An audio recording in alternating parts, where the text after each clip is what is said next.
अथ मंत्रपाठः।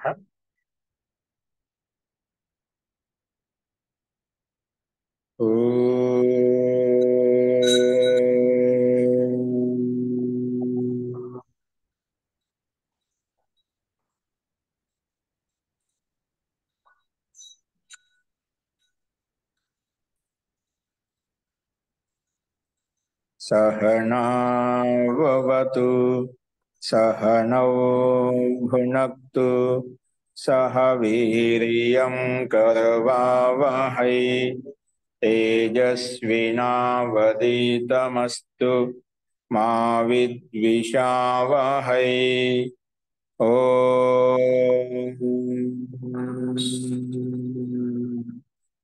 शांति शांति शांति।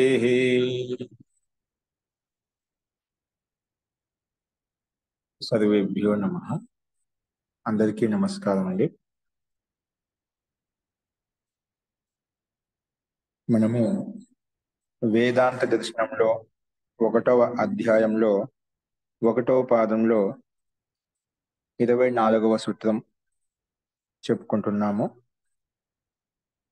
అందులో మనం ఆధ్యాత్మిక దృష్టికోణంలో పరమాత్మ యొక్క అనేక నామాల్లో ఎక్కడెక్కడ ఏ నామంతో సంబోధించబడింది అనే విషయాన్ని మనం చెప్పుకుంటున్నాం। అందులో మనం ఒక శబ్దం పరమాత్మ యొక్క ఆధ్యాత్మిక దృష్టికోణంలో భిన్నమైన నామాల్లో ఒక నామము ఒక పేరు ఏం చెప్పుకున్నాం అంటే ఆనందమయుడు అని చెప్పుకున్నాం।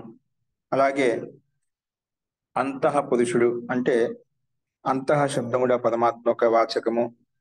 అలాగే ఆకాశ శబ్దం కూడా అది పరమాత్మ యొక్క వాచకము। ఎక్కడైతే ఆధ్యాత్మిక ప్రకరణములలో ఆకాశ శబ్దం కానీ అంతః శబ్దం కానీ అలాగే మనకు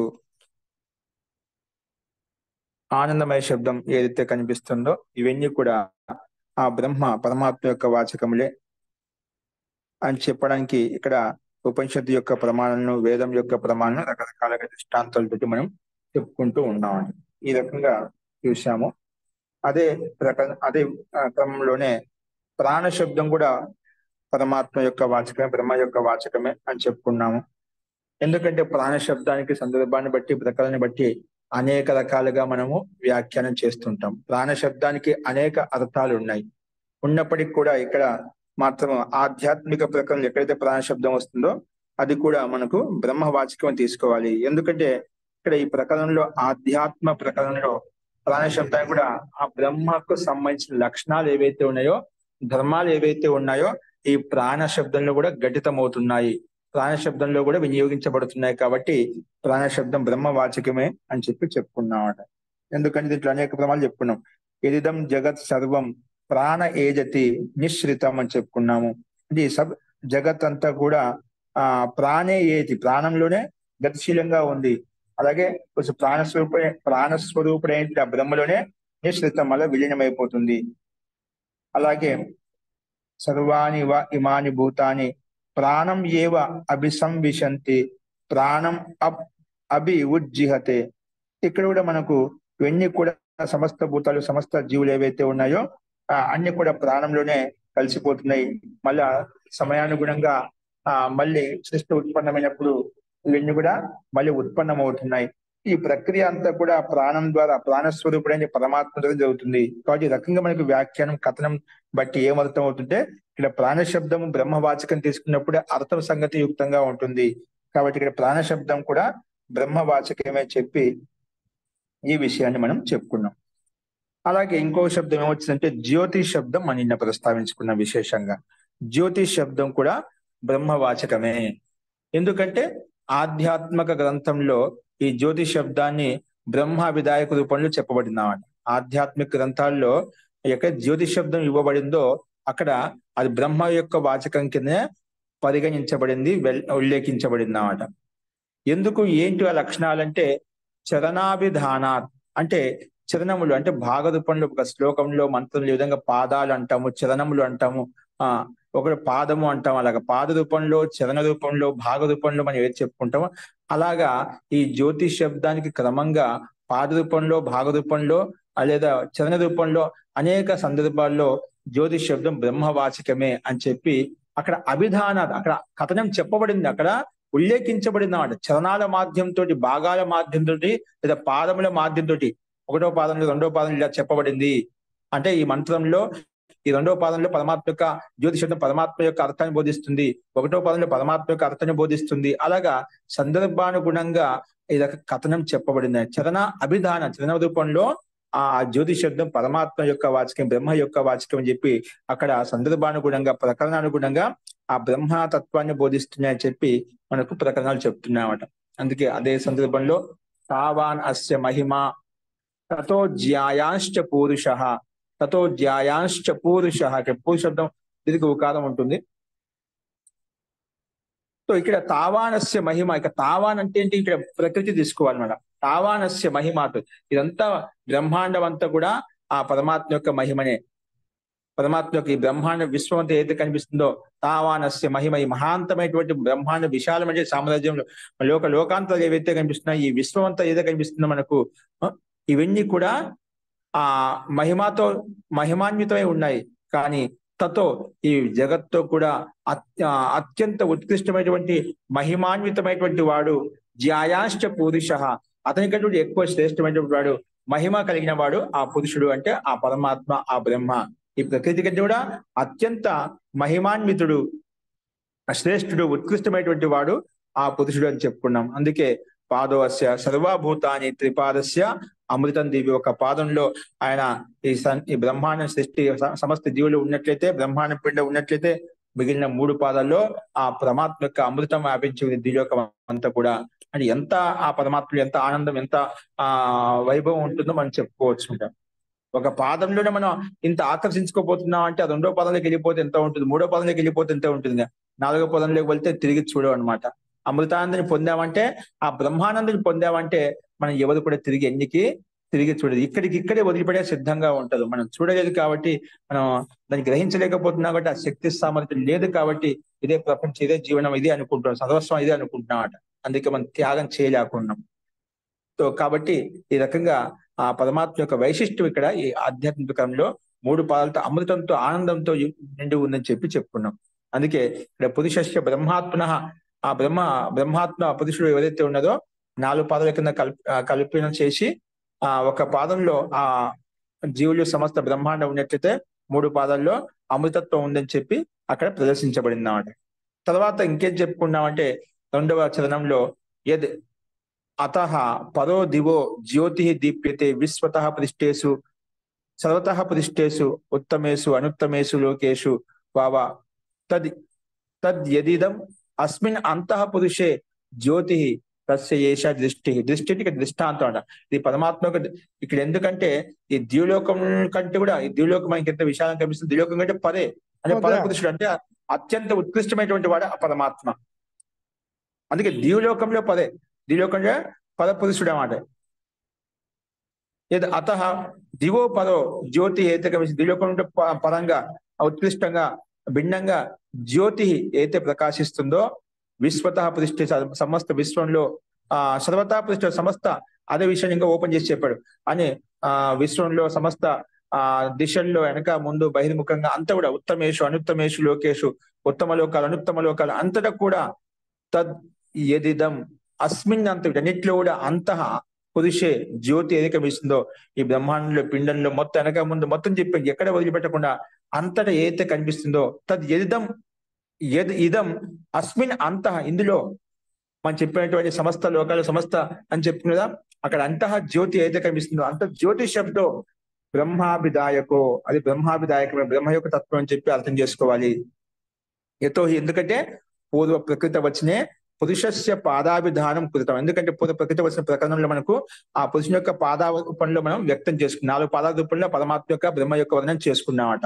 అందులో 3 పాదాలు అమృతం ఉన్నట్లయితే ఒక పాదమే ఈ బ్రహ్మాండం అంతా ఉంది అని చెప్పి చెప్పుకున్నాం. అంటే ఆ రకంగా నిర్దేశించుకున్నామట. తర్వాత ఉత్తరవచనంలో కూడా మనం చెప్పుకున్నాం పదో దివో జ్యోతి అంటే ద్వ్యూలోకం ఉంటే పరంగా కూడా జ్యోతి స్వరూపుడైన పరమాత్మ ఉన్నాడు. ఇటువంటి కథనం ద్వారా కూడా జ్యోతి రూపేణ అనుద్యత, జ్యోతి రూపంలో మనం ఆ బ్రహ్మవాచకమే ఉందని చెప్పి అర్థం చేసుకోవాలి. అందుకే స ఏవ జ్యోతి రూపో అమృత బ్రహ్మాత్మ సర్వలోకే పృష్ఠేషు సర్వలోకానాం బాహ్యేషు ప్రదేశేషు ఊర్ధ్వ అధర సమస్త లోకాంతరగతేషు ప్రదేశేషు చ అభివర్తతే.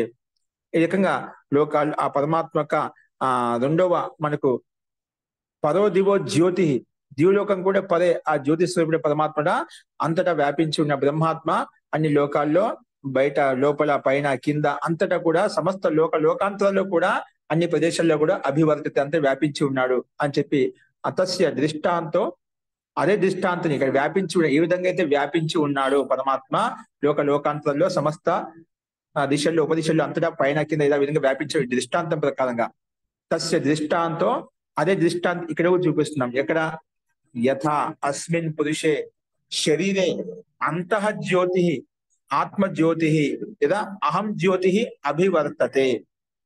అంటే ఈ సమస్త లోకాల్లో ఏ విధంగా అయితే ఆ బ్రహ్మాత్మ వ్యాపించి ఉన్నాడో అలాగే అదే దృష్టాంతాన్ని ఇక్కడ కూడా అస్మిన్ పురుష అంటే ఈ శరీరం, ఈ పురుష అంటే ఈ పిండంలో ఈ శరీరంలో అంతః జ్యోతి, శరీరంలో అయితే జ్యోతి ఉందో, జ్యోతి అంటే ఆత్మజ్యోతి, ఆత్మజ్యోతి అంటే అహం జ్యోతి అని చెప్పి ఈ రకంగా మూడు రకాలుగా దాన్ని విడదీసి చెప్పుకున్నామట. అహం జ్యోతి, అహం అంటే నేను అనే భావన ఎక్కడైతే ఉంటుందో అక్కడ జీవాత్మ సత్తా ఉంటుంది కదా.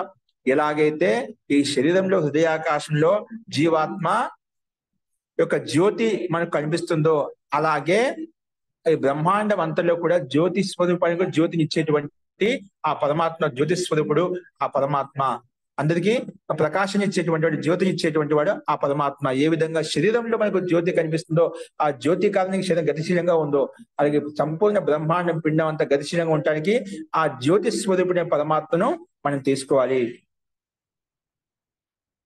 అని చెప్పి ఇక్కడ మనం ఈ విధంగా ఇంతవరకు మనం విషయాన్ని ప్రస్తావించుకున్నాం. అది మీకు మళ్ళీ ఒకసారి సంకేత రూపంలో సంక్షేప రూపంలో విశదీకరించామన్నమాట.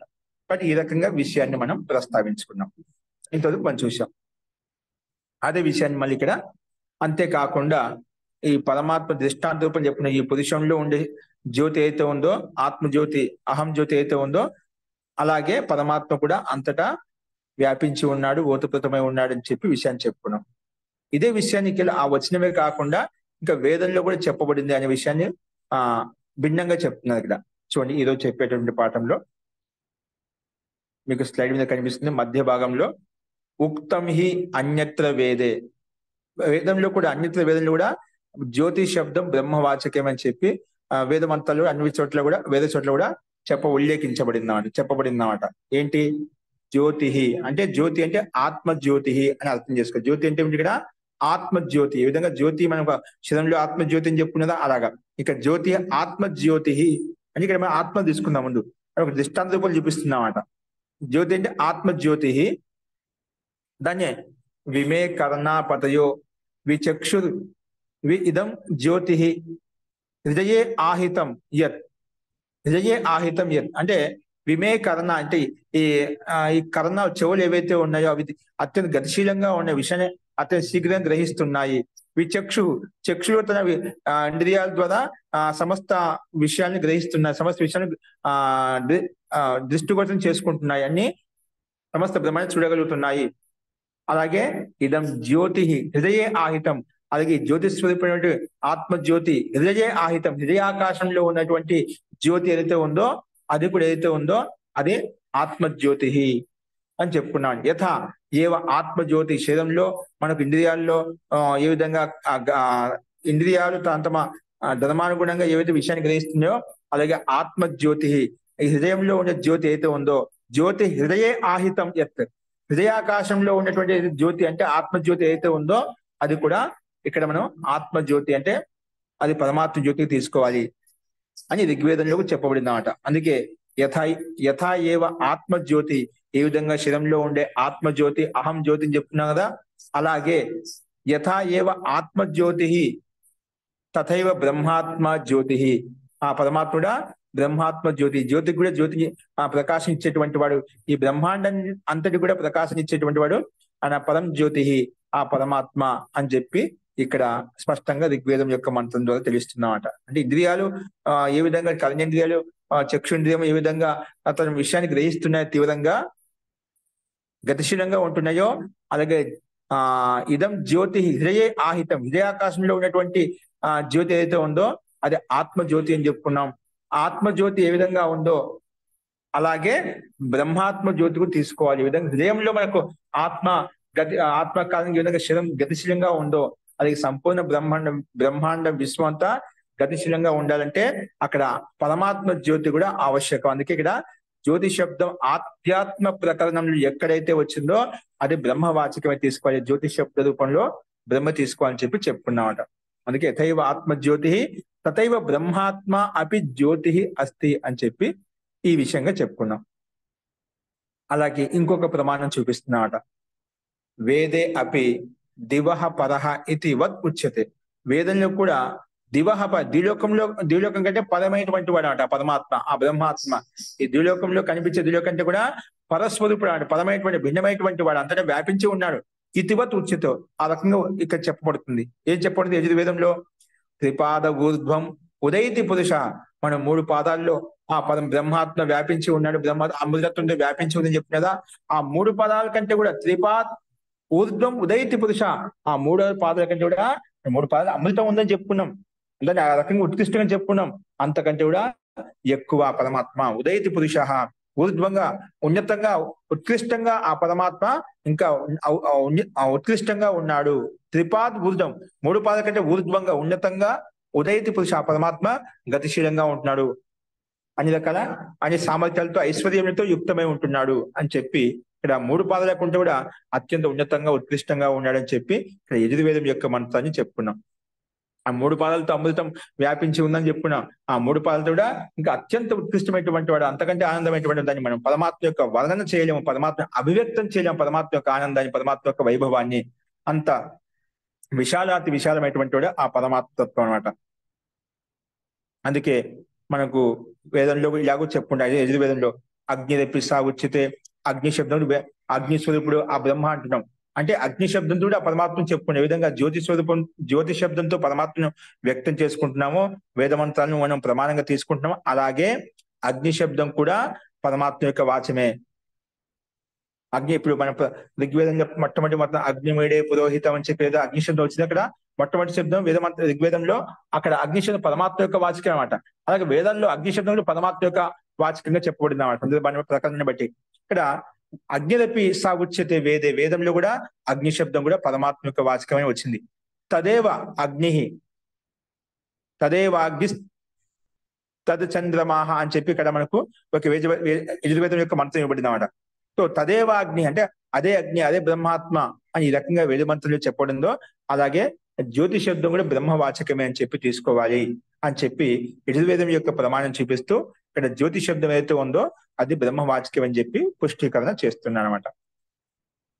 ఇలా చేసిన తర్వాత తస్మాత్ ఎందుకంటే తస్మాత్ పాదాభిధ, ఎందుకంటే చరణాభిధాన చరణం అంటే పాదం అని చెప్పుకున్నాం.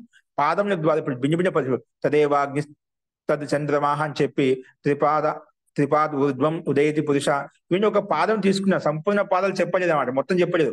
అక్కడ ఎక్కడైతే ఇవన్నీ శబ్దాలు ఉల్లేఖిస్తున్నాయో అవి జ్యోతి స్వరూపుడు అంటే ఆ పరమాత్మనే ఉల్లేఖిస్తున్నాయి, పరమాత్మనే చెప్తున్నాయి అన్నమాట. అందుకే ఇక్కడ తస్మాత్ పాద రూపంలో విధానం చేయబడ్డాయి కాబట్టి, ఉల్లేఖించబడ్డాయి కాబట్టి, ప్రతిపాదిస్తున్నాయి కాబట్టి మనకి ఇక్కడ తస్మాత్ విధాన జ్యోతి శబ్దో బ్రహ్మాత్మ అభిదాయక, బ్రహ్మాత్మ అభిదాయకమే తీసుకోవాలి. బ్రహ్మ యొక్క వాచకమే తత్వమే తీసుకోవాలి. నతు జడ రూప జ్యోతి వాచక, ఇది బ్రహ్మాత్మ యొక్క వాచకమే తీసుకోవాలి కానీ నతు జడ రూప జ్యోతిరు వాచక తస్య పాదకల్పనయ అసంభవాత్.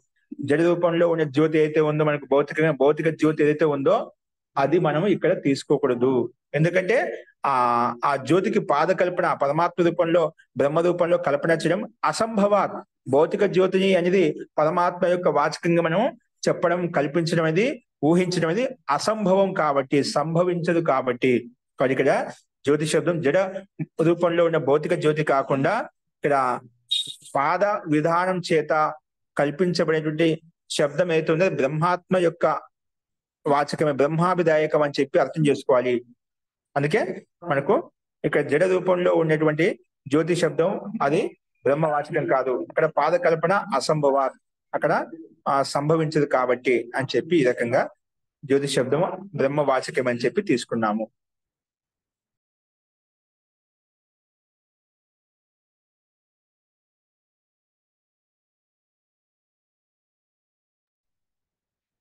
తర్వాత కింద ఏమంటున్నాడు చూడండి. కాబట్టి మనకు పాద రూపంలో విధానం చేయబడింది కాబట్టి జ్యోతి శబ్దం బ్రహ్మాభిదాయకమే చెప్పుకున్నాం. జడ అభిదాయకం భౌతిక జడ జ్యోతి అయితే ఉందో ఆ జ్యోతి జ్యోతి భౌతిక జ్యోతి ఇక్కడ తీసుకోకూడదు అని చెప్పి విషయం చెప్పుకున్నాం. అలాగే జ్యోతి శబ్దేన వేదేషు ఉపనిషత్సు చ బహుత్ర బ్రహ్మ వర్ణ్యతే.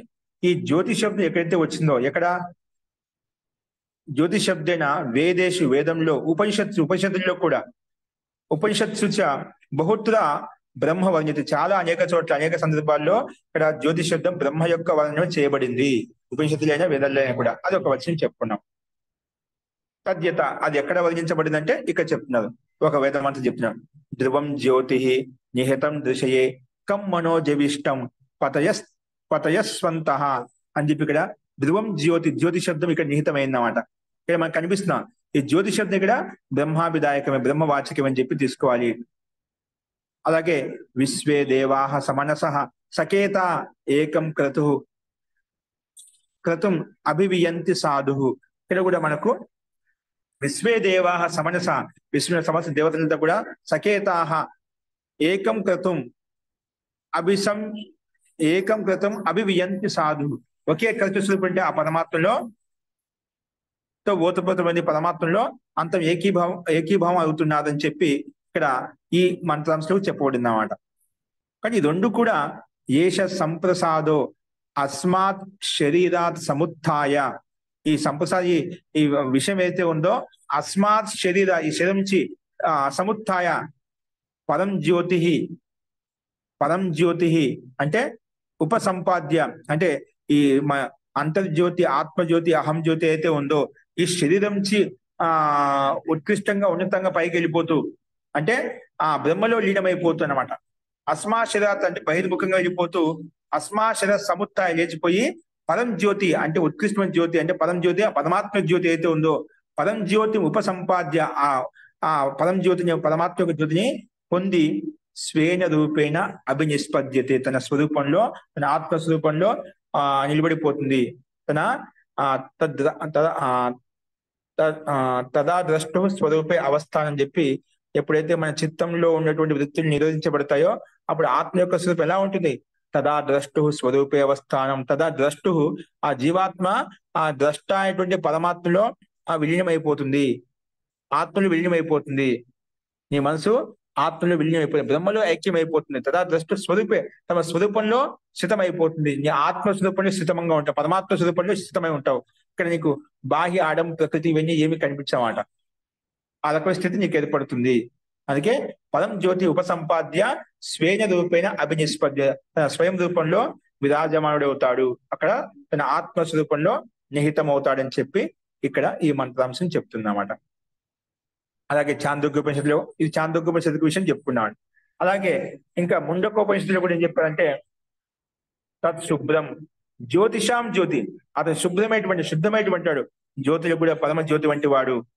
జ్యోతిషాం జ్యోతి తద్యద్ ఆత్మవిదో విదుహు, అటువంటి జ్యోతిలో కూడా జ్యోతి అయినటువంటి ప్రకాశం కూడా ప్రకాశమైనటువంటి ఆ ప్రకాశ స్వరూపాన్ని ఆత్మవిద యద్ ఆత్మవిదో విదుహు, ఆత్మజ్ఞానం కలిగినటువంటి వాళ్ళు, విశేష ప్రయత్నం చేసే వాళ్ళు, సాధకులు ఏదైతే ఉన్నదో వాళ్ళు మాత్రమే తెలుసుకోగలుగుతాడు. అతను జ్యోతిస్వరూపుడు, జ్యోతిలో కూడా పరమ జ్యోతిస్వరూపుడు ఆ పరమాత్మను ఆత్మవిత్, ఆత్మతత్వాన్ని తెలుసుకున్న వాళ్ళే ఆ పరమాత్మతత్వాన్ని తెలుసుకోగలుగుతారని చెప్పి ముండకోపనిషత్తులో కూడా అక్కడ జ్యోతి శబ్దం బ్రహ్మవాచకమే, పరమాత్మ వాచకమే వ్యక్తం చేయబడింది అన్నమాట. కాబట్టి తస్య భాష సర్వమిదం విభాతి, అందుకే అంత కూడా ఆ పరమాత్మ యొక్క భాష అనే పరమాత్మ యొక్క స్థితి అంత కూడా ఈ జగత్తులో ఈ బ్రహ్మాండంలో అంతటా విభూతపోతమై ప్రకాశిస్తుంది. ఆయన సమస్త ప్రకాశంలో కూడా ప్రకాశం ఇచ్చేటువంటి వాడు, సమస్త జీలో కూడా ఆ ప్రకాశం ఇచ్చేటువంటి వాడు, సమస్త బ్రహ్మాండం పిండ అంతటి కూడా గతినిచ్చేటువంటి వాడు. అందుకే సర్వవిధం విభాతి, ఆయన యొక్క ప్రకాశం అంతటా ప్రకాశిస్తుంది. జ్యోతిలో కూడా జ్యోతి, ప్రకాశంలో కూడా ప్రకాశం అయ్యేటువంటి వాడు, అలాగా శక్తిమంతులు కూడా శక్తి ఇచ్చేటువంటి వాడు ఆ పరమాత్మ. అందుకే విశేషంగా ప్రతిభాతి అంటే విశేషంగా భాషిస్తుంది, విశేషంగా ప్రకాశిస్తున్నది ఆ పరమాత్మ యొక్క సామర్థ్యం, పరమాత్మ యొక్క శక్తి, ఐశ్వర్యం అనేది అంతటా వ్యాపించి ఉన్నది అని చెప్పి ఇక్కడ ఈ రకంగా మొత్తానికి ఇక్కడ ఎక్కడ జ్యోతి శబ్దం మనకు కనిపించినా అవన్నీ కూడా బ్రహ్మవాచకాలే, పరమాత్మ యొక్క వాచకం తీసుకోవాలి. ఎందుకంటే చరణాభిధ అనేక చరణములు అనేక భాగాల్లో ఇవన్నీ కూడా మనకు ఎక్కడ వచ్చినా కూడా జ్యోతి శబ్దం అది బ్రహ్మాత్మ యొక్క వాచకం చెప్పబడింది, కానీ అది భౌతిక జ్యోతి ఏదైతే ఉందో భౌతిక జ్యోతి యొక్క ప్రకాశం తీసుకోబడలేదు. కాబట్టి ఎక్కడైనా జ్యోతి శబ్దం వచ్చిందో అది బ్రహ్మవాచకమే తీసుకోవాలని చెప్పి ఈ రకంగా కఠోపనిషత్తు యొక్క ప్రమాణం ద్వారా కూడా మనం స్పష్టం చేసుకున్నాడు. ఈ రకంగా ఈ విషయాన్ని మనం జ్యోతి శబ్దము అనేక ఉపనిషత్తుల్లో అనేక వేద మంత్రాల్లో అనేక పాదాలు ఉన్న చోట, 4 పాదాలు ఉన్న చోట, అక్కడ అనేక పాదాల్లో అనేక సందర్భాల్లో జ్యోతి శబ్దం ఏదైతే వచ్చిందో అక్కడ పరమాత్మ యొక్క వాచకమే చేసుకోబడింది, పరమాత్మ యొక్క తత్వమే చెప్పబడింది. కాబట్టి ప్రకరణాన్ని బట్టి జ్యోతి శబ్దం బ్రహ్మవాచకమే, అది భౌతిక జ్యోతి తీసుకోకూడదు అని చెప్పి ఇక్కడ ఈ రకంగా మనం సిద్ధాంతి విషయాన్ని స్థాపించారన్నమాట. ఇలా చెప్పిన తర్వాత పూర్వపక్షికి స్వీకార్యం కాలేదు. ఏంటంటే జ్యోతి శబ్దం పరమాత్మ యొక్క అభిధాయకమైన జ్యోతి శబ్దం అనేది ఇది పరమాత్మ బ్రహ్మవాచకం కాదు, నువ్వు చరణంలో విధానం చేయబడినట్టున్నావు, కాదు అక్కడ వేరే సందర్భంలో చెప్పబడింది అని పూర్వపక్షి ఖండిస్తున్నాడు. జ్యోతి శబ్దం బ్రహ్మవాచకం అని చెప్పింది సిద్ధాంతి ఇక్కడ పూర్వపక్షం అంటున్నాడు అది బ్రహ్మవాచకం కాదు. చూడు ఏంటంటే 25వ సూత్రం చూడండి, ఛందో అభిధానాత్ న ఇతి చేత్, ఛందో అభిధానాత్ నేతి చేత్, దాన్ని విడగొట్టుకుంటే ఛందో అభిధానాత్ న ఇతి చేత్ నా తథా, నా తథా, ఛందో అభిధానాత్ న ఇతి చేత్. ఇంతకు పూర్వపక్షి ఆక్షేపించాడు, పూర్వపక్షి ప్రశ్నించాడు అన్నమాట. ఛందో అభిధానాత్ ఇది చేత్, ఛందో అభిధానాత్ ఇది చేత్ అంటే ఇది నువ్వు బ్రహ్మవాచకం, బ్రహ్మవాచకం ఛందోవాచకం అంటే ఇది బ్రహ్మవాచకం అంటున్నావు, ఇది జ్యోతి శబ్దం ఏదైతే ఉందో ప్రకరణని బట్టి ఇది ఛందోవాచకము, ఛందస్సు యొక్క విషయము, నువ్వు బ్రహ్మవాచకం అంటున్నావు అని ప్రశ్నించావాడ. ఛంద రూపంలో అభిధానం చేయబడింది, ఉల్లేఖించబడింది ఇది చేత్. అలా ప్రశ్నించినప్పుడు పూర్వపక్షి నా తథ, అలా కాదు, నా తథ నువ్వు చెప్పింది అలా యుక్తిసంగం కాదు. ఎందుకంటే చేతోర్పణ నిగదాత్, చేతోర్పణ నిగదాత్ అక్కడ ఆ చేతస్సు యొక్క చైతన్యమైన ఆత్మతత్వం గురించి పరమాత్మత్వం గురించి అక్కడ చెప్పబడింది. కాబట్టి ఈ ఛందో విధానం సందర్భాన్ని బట్టి అక్కడ చేతోర్పణ నిగదాత్ అక్కడ చైతన్యమైన ఆత్మ బ్రహ్మాత్మ గురించి చెప్పబడింది. కాబట్టి నువ్వు ఛందో అభిధానం చెప్పనీక వీలు కాదు. తథాహి దర్శనం, అలాగే మనకు అనేక చోట్ల దర్శించబడ్డాయి, నేను చెప్పిన వచ్చిన కాదు, అలాంటి అనేక చోట్ల అనేక ఉపనిషత్తుల్లో వేదాల్లో అనేక గ్రంథాల్లో మనకు ఇదే విధంగా దర్శించబడ్డాయి. కాబట్టి దర్శనం కనిపిస్తుందంటే ఆ రకమైన ప్రమాణం కనిపిస్తుంది కాబట్టి అని చెప్పి సమాధానం ఈ రకంగా చెప్పాడు సిద్ధాంతి. పూర్వపక్షి ఏంటి చెప్పాడు, ముందు ఏ రకంగా చేశాడు, ఛందో అభిధానాత్ ఇది చేత్, ఛందో అభిధానాత్ నా ఇది చేత్, ఇది ఛందో వాచకం అండి అందుకే కాదు, ఇది బ్రహ్మవాచకం కాదు అని అన్నట్లయితే నా తథా అలా కాదు అని చెప్పి ఖండించాడు. ఎందుకు, దానికి సమానం చెప్పారు కదా, దానికి సమానం చెప్పు, చేతో అర్పణ నిగదా, చేతోర్పణ చైతన్యం అంటే బ్రహ్మాత్మ చెప్పబడింది ఆ ప్రకరణం అంతా కూడా. ఆ ప్రకరణం అనక చైతన్య స్వరూపిణ ఆత్మ పరమాత్మత్వం చెప్పబడింది. దాన్ని బట్టి మేము ఛందో వాచకం తీసుకోకూడదు, బ్రహ్మవాచకం తీసుకోవాలి. అలాగే తీసుకోవాలని చెప్పి తథాహి దర్శనం అనేక చోట్ల అనేక మంత్రాలు అనేక ఉపనిషత్తుల్లో కూడా మనకు అలాగే దర్శించబడ్డాయి, అలాగే చూపించబడ్డాయి. కాబట్టి ఇది బ్రహ్మవాచకమే, జ్యోతి శబ్దము ఛందో వాచకం కాదు అని చెప్పి ఇక్కడ సిద్ధాంతి 25వ సూత్రంలో ఈ రకంగా ఆక్షేపించే ప్రశ్నకు సమాధానం ఈ రకంగా చెప్పాడు. అదే విషయాన్ని ఇక్కడ ఇంకా క్లుప్తంగా ఒక్కొక్క పదాన్ని విడదీసి చెప్తున్నారు చూడండి. ముందుగా పూర్వపక్షి యొక్క ఆక్షేపాన్ని ప్రశ్నను ఇక్కడ ముందుకు సూచిస్తున్నారు అనమాట. ఛందో అభిధానాత్ న ఇది చేత్, ఇక్కడ పూర్వపక్షి జ్యోతి శబ్దము చరణాభిధానాత్ బ్రహ్మవాచకం అన్నాడు. ఏంటి జ్యోతి శబ్దం చరణాభిధానం చేత బ్రహ్మవాచకం కాదు, అది ఛందో వాచకము, ఛందస్సు యొక్క విషయం చెప్పబడింది. ఛందో అభిధానాత్ న ఇది చేత్, అది చూడండి దీని యొక్క భాష్యంలో పూర్వ సూత్రే జ్యోతి శబ్దస్య బ్రహ్మాభిధాయకత్వే చరణాభిధానం అంటే పాద వర్ణనం ప్రమాణం సూచితం తత్ నా సమ్యక్, అది మంచి యుక్తి సగత కాదు, అది మంచిది కాదు. పూర్వ సూత్రంలో ఏదో జ్యోతి శబ్దాన్ని బ్రహ్మావిధాయకత్వ రూపంలో చెప్పావు కదా, దానికి కారణం ఏం చెప్పావు? చలనాభిధనం, చలనముల చేత చెప్పబడింది కాబట్టి, పాదముల చేత వర్ణించబడింది కాబట్టి, ఆ రకంగా ప్రమాణంగా నువ్వు సూచించావు. ఆ ప్రమాణం ఏదైతే ఉందో తత్ నా సమ్యక్, అది సమ్యక్ కాదు, మంచిది కాదు, యుక్తి సంగత కాదు అని పూర్వపక్షి యొక్క ఆక్షేపం. పూర్వపక్షి ఖండించాడ. నువ్వు చెప్పింది యుక్తి సంగత కాదు. కుతః, ఎందుకు కాదు అంటే, అని ఇది కుతః ఎందుకు కాదంటే అప్పుడు పూర్వపక్షి అంటాడు ఛందో అవిధానాత్, అది ఛందో యొక్క అవిధానం అంటే ఛందస్ విషయం చెప్పబడింది. ఛందో అవిధానాత్ తత్ర హి గాయత్రి ఛంద ప్రక్రియ. అక్కడ ఛందో అంటే గాయత్రి ఛంద తీసుకోవాలి. బ్రహ్మవాచి జ్యోతిషం గాయత్రి రూపంలో వచ్చినమాట. గాయత్రి ఛంద ప్రక్రియతే, ఆ గాయత్రి ఛందస్సు యొక్క ప్రక్రియ తీసుకోబడింది, అంతేగాని బ్రహ్మవాచకం తీసుకోబడలేదు ఆ ప్రకరణంలో. ఛందో అభిధానాత్ అంటే తత్ర హి గాయత్రి ఛంద ప్రక్రియతే తత్ర పాదవర్ణనం తస్య ఏవ గాయత్రి ఛందస్సో మంతవ్యం నా అన్యత. అక్కడ నువ్వు ఏదైతే పాదాభిధానం చెప్తున్నావు, చలనాభిధానాత్ అంటే పాదాభిధానాత్, పాదం యొక్క వర్ణం, చలనం యొక్క వర్ణనం చేత అది బ్రహ్మవాచకం చెప్తున్నావు. అక్కడ చెప్పినట్టు చలనాలు ఏవైతే ఉన్నాయో, ఉపనిషత్తులో ఉండే చలనాలు కావచ్చు, వేదాల్లో ఉండే చలనాలు కావచ్చు, అవి ఆ చలనాల్లో భాగాలు చెప్పేటువంటి ఆ విషయం అంతా అక్కడ బ్రహ్మవాచకం కాదు, అది గాయత్రి ఛందోవాచకము. ఏంటి, అది గాయత్రి యొక్క ఛందస్సును చెప్తున్నాయి, కానీ ఛందోవాచకం తీసుకోవాలి, అంతేగాని బ్రహ్మవాచకం తీసుకోకూడదు. అక్కడ ప్రకరణము సిద్ధాంతం చెప్పాడు, అది బ్రహ్మవాచకం అని చెప్పి ప్రతిపాదిస్తున్నాయని చెప్పి చరణాలు అంటే ఆ వేదమంత్రం నుండి 4 పాదాల్లో 3 పాదాల్లో నుండి పాదాలు ఒక్కొక్క భాగం ఏం చెప్తున్నాయి, అవి బ్రహ్మవాచకం చెప్తున్నాయి. కానీ పూర్వపక్షం అంటే అది ఆ పాదాలు చెప్పిన బ్రహ్మవాచకం కాదంటే అవి ఛందోవాచకం, గాయత్రి ఛందస్సు గురించి చెప్తున్నాయి. బ్రహ్మవాచకం ఎందుకంటే బ్రహ్మతత్వం చెప్తున్నాయి ఎందుకంటున్నావు, అది గాయత్రి ఛందస్సు యొక్క వర్ణన చేస్తుంది. ఆ పాదము, ఆ భాగం అనేది గాయత్రి యొక్క ఛందస్సు యొక్క పాద వర్ణనం చేస్తుంది. తస్య గాయత్రి ఛందస్సు మంత, అది గాయత్రి ఛందస్సు తీసుకోవాలి. నా అన్యత మంతవ్యం, అన్యత వేరే విధంగా తీసుకోకూడదు, అంటే బ్రహ్మవాచకం తీసుకోకూడదు. ఇది చేత్ అని పూర్వపక్షి ఇలాగా ఆక్షేపించినప్పుడు ఏవమన్యత, అప్పుడు ఇలా ఆక్షేపించినప్పుడు ఏవమన్యత ఈ రకంగా స్వీకరించినప్పుడు ఏం చేయాలి? దానికి సమాధానం, దానికి ఇలా పూర్వపక్షి చెప్పాడనమాట. అది గాయత్రి ఛందస్సు, నువ్వు చెప్పిన పాదాభిధానం ఏదైతే ఉందో, పాదముల ద్వారా వర్ణించబడింది ఏదైతే ఉందో, అది బ్రహ్మ యొక్క వర్ణనం కాదు, అది గాయత్రి ఛందస్సు యొక్క వర్ణనం అని పూర్వపక్ష ఆ రకంగా స్వీకరించినప్పుడు నా ఇప్పుడు సిద్ధాంతం చెప్తున్న సమాధానం, ఇది చేత్ ఏవం మన్యత ఈ రకంగా స్వీకరించినప్పుడు నా తథా, అలా కాదు అని చెప్పి సిద్ధాంతం చెప్పాడు. ఎందుకు కాదు? తథా నా మంతవ్యం, అలా నువ్వు స్వీకరించొద్దు, అది ఛందో గాయత్రి ఛందస్సు యొక్క విధానం కాదు. ఎందుకు కాదు? కుతః అని మరి పూర్వపక్ష అయ్యాడు. దానికి సిద్ధాంత సమాజం చెప్తాడు, చేతోర్పణ నిగదాత్, చేతోర్పణ నిగదాత్ నహి ఛందో వర్ణన అవసరం. ఇక్కడ ఛందస్సు యొక్క గాయత్రి ఛందస్సు యొక్క వర్ణనమే లేదు, ఇక్కడ ప్రతిపాదన లేదు, అక్కడ అలాంటి అవసరమే, అలాంటి అనుమానం కూడా లేదు. నువ్వు ఛందో అభిధానం గాయత్రి ఛందస్సు యొక్క వర్ణనం అని చెప్తున్నావు. నా ఛందో వర్ణన అవసర, ఆ ఛందస్సు యొక్క వర్ణనం ప్రతిపాదన అవసరమే లేదు. తత్రాహు ఖలు బ్రహ్మ వర్ణన ప్రసంగం, అక్కడ బ్రహ్మ వర్ణన ప్రసంగం చెప్పి జరుగుతుంది. నువ్వు ప్రకరణం అంత స్పష్టంగా ఉంటుందని నువ్వు ఛందస్సు గాయత్రి ఛందస్సు ఎందుకు చెప్తున్నావు? అక్కడ తత్రతు ఖలు నిశ్చయంగా బ్రహ్మ వర్ణన ప్రసంగ, అది బ్రహ్మ వర్ణన యొక్క ప్రసంగం నడుస్తుంది అక్కడ.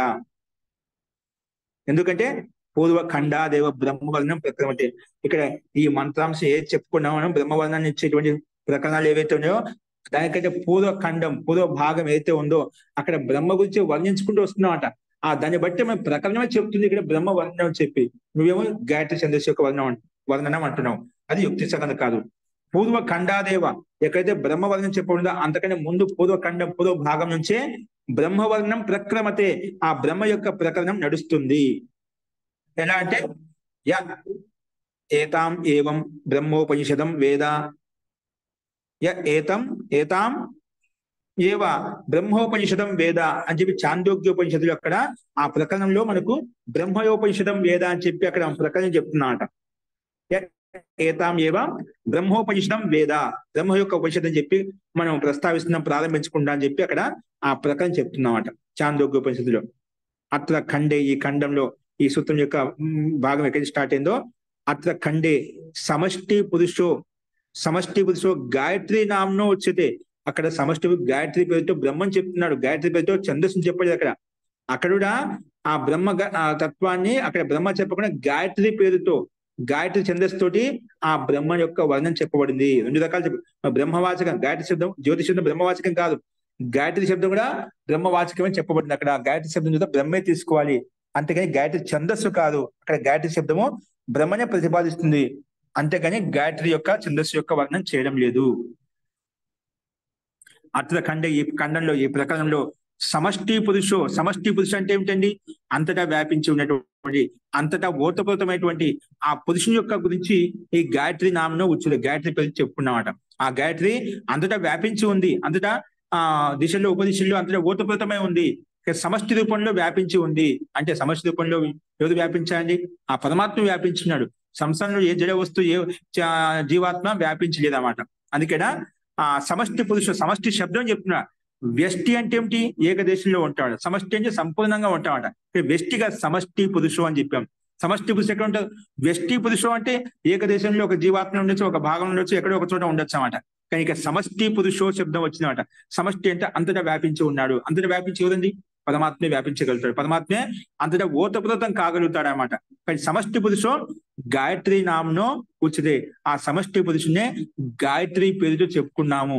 కానీ ఇక్కడ గాయత్రి శబ్దం కూడా బ్రహ్మవాచకమే, అంతేగాని గాయత్రి ఛందస్సు కాదు. ఇక్కడ ప్రకరణం బట్టి ఆ సకంగా గాయత్రి శబ్దాన్ని కూడా బ్రహ్మతో పోల్చి చెప్పుకున్నాము, బ్రహ్మని గురించి చెప్పబడింది. ఇప్పుడు సమష్టి పురుషో అని చెప్పేసి సమష్టి పురుషు, అది మనం జీవాత్మ ఎలా తీసుకోగలుగుతాం, ప్రకృతి ఎలా, చందో ఎలా తీసుకోగలుగుతాం? అది మన కథనమే ప్రకరణమే చెప్తుంది. సమష్టి పురుషో గాయత్రి నామ్నో ఉచ్యతే, గాయత్రి పేరుతో చెప్పుకున్నాము.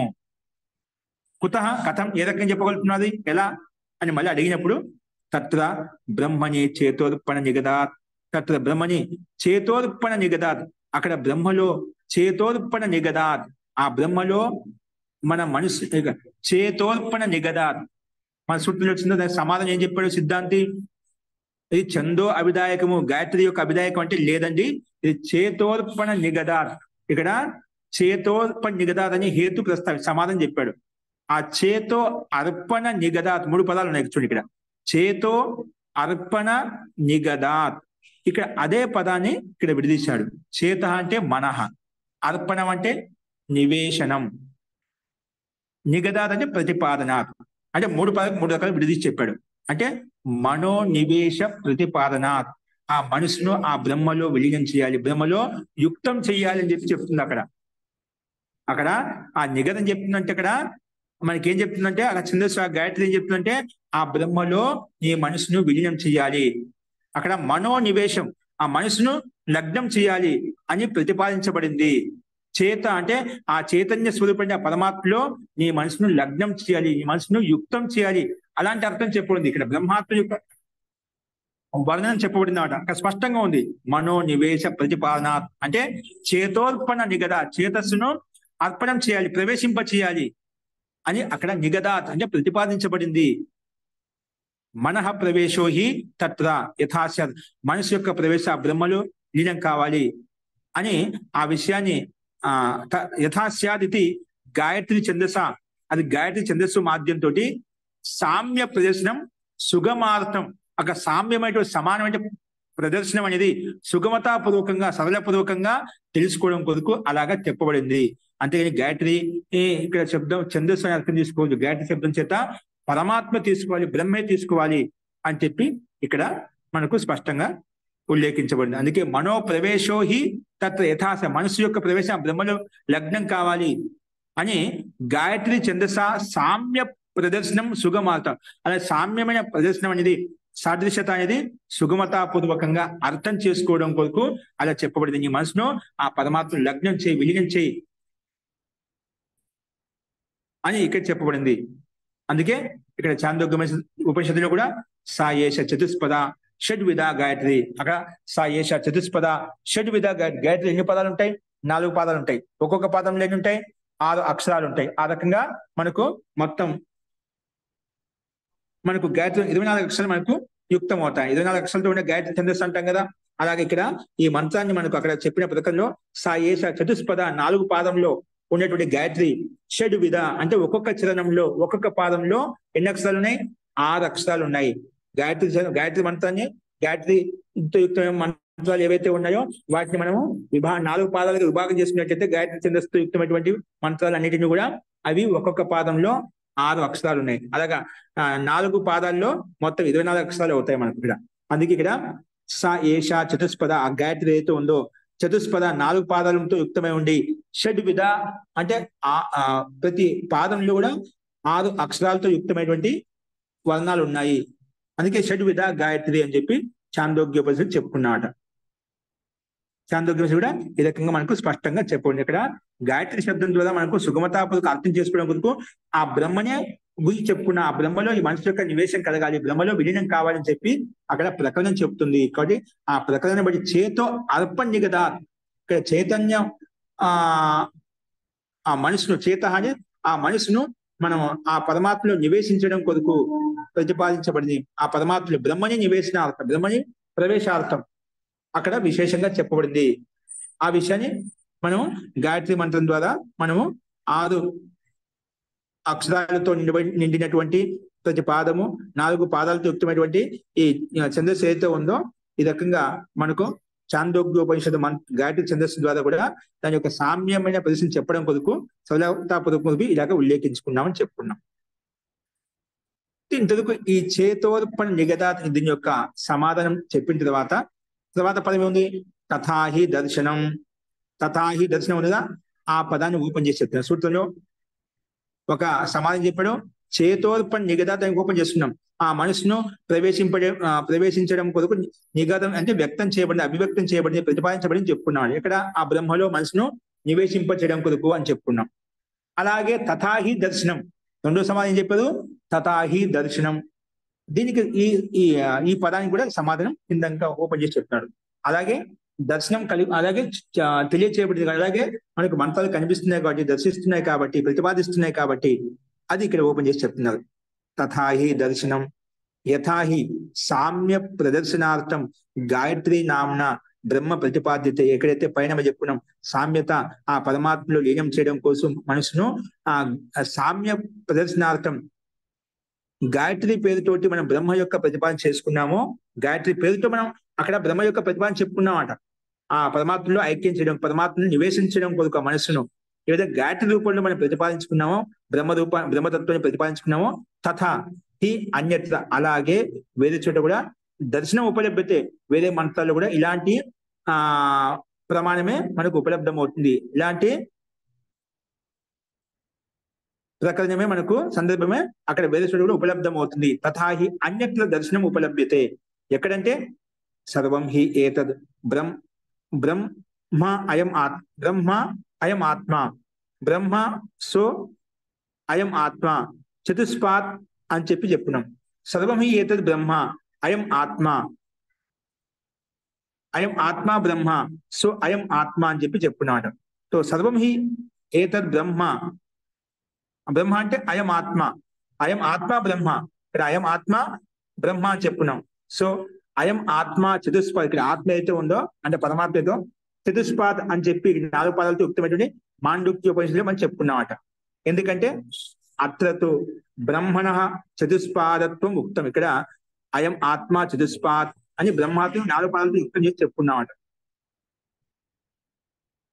అత్రతో అంటే ఈ మంత్రాంశంలో బ్రహ్మణ చతుష్పాదత్వం ఉక్తం 4 పాదాలతో యుక్తమైనది చెప్పుకున్నాం. 4 పాదాలతో యుక్తమైంది బ్రహ్మ పాదాన్ని షడక్షరానివ అస్య అక్షర రూపాన్ని షడ్ విధాని గుణ వర్ణనాని తత్రైవ ప్రత్యేకస్మిన్ పాదే షడ్ దృశ్యంతే. ఇక్కడ బ్రహ్మణ చతుష్పాదత్వం ఉక్తం బ్రహ్మకు 4 పాదాలతో ఉక్తమైనట్టుగా చెప్పుకున్నాము. అందులో 4 పాదాల్లో షడక్షరాని ఇవ అంటే ప్రతి పాదంలో 6 అక్షరాలు ఉన్నాయి. షడ్ అక్షరాని ఇవ హి అస్య అక్షర రూపాన్ని ఈ పాదంలో ఉండే అక్షర రూపాలు ఏవైతే ఉన్నాయో షడ్ విధాని 6 రకాలుగా ఉన్నాయి. ఈ అక్షరాలు కూడా ఎలా ఉన్నాయి? ప్రతి పాదంలో ఏవైతే 6 అక్షరాలు ఉన్నాయో 6 అక్షరాలు అలాగా 4 పాదాలు మొత్తం 24 అక్షరాలు ఏవైతే గాయత్రి రూపంలో ఉన్నాయో అవి బ్రహ్మని ప్రతిపాదిస్తున్నా బ్రహ్మ యొక్క వర్ణన చెప్పబడిందన్నమాట. కానీ ఆ ప్రతి పాదంలో ఉన్నటువంటి 6 అక్షరాలు కూడా షడ్ అక్షరాన్ని ఇవ ఇవ హి అస్య అక్షర రూపాన్ని షడు విధాని 6 రకాలుగా ఉన్నాయంట. మళ్ళీ ఎలా ఉన్నాయి? ఆ ప్రతిపాదనలో ఉండే 6 అక్షరాలు కూడా, ఆ రూపకాలు కూడా 6 విధాలుగా ఉన్నాయి. ఏంటి 6 విధాలు అంటే చెప్తున్నారు ఇక్కడ. షడు విధాని గుణ వర్ణనాన్ని, అంటే 6 రకాలుగా అందులో గుణాలు వర్ణించబడ్డాయి. అంటే ఆ పరమాత్మ యొక్క గుణాలు వర్ణించబడ్డాయి. ఆ గాయత్రి 4 పాదాలతో ఉత్తమైనటువంటి ఆ పాదం, బ్రహ్మ యొక్క పాదం 4 పాదాలు ఏవైతే ఉన్నాయో అందులో ప్రతి పాదంలో 6 అక్షరాలు అనుకున్నాం. 6 అక్షరాలు ఉన్నాయని చెప్పుకున్నాం. ఆ 6 అక్షరాలు కూడా ఎలా ఉన్నాయి?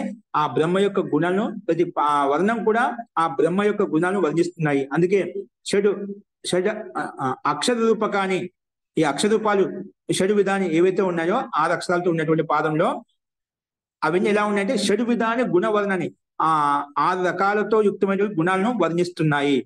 అక్కడ గుణ వర్ణనాన్ని షడ్ విధానం చెప్పుకున్నాం. తత్ర ఏవ ప్రత్యేకస్మిన్ పాదే షడ్ షడ్ దృశ్యంతే.